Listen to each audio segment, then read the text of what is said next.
1 साल बीत चुका था। ढोलकपुर वापस शांत था। गांव के लोग फिर से खुशी से जीने लगे थे।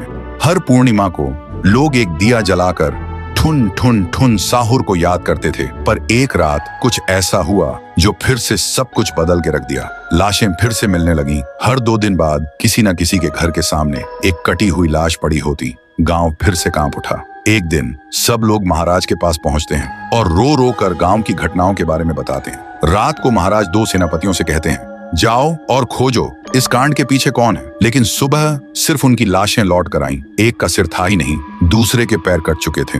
महाराज समझ गए कुछ तो लौट आया है, कुछ जो सिर्फ मौत का खेल खेल रहा है। और फिर कहते हैं, अब इस जंग का सामना मुझे ही करना होगा। उसी रात महाराज चुपके से गांव में आते हैं और एक पेड़ के पीछे खुद को छुपा लेते हैं। और ठीक रात के 2:30 बजे अचानक कहीं से धुआं छा जाता है और उस धुएं के अंदर से एक आवाज आती है,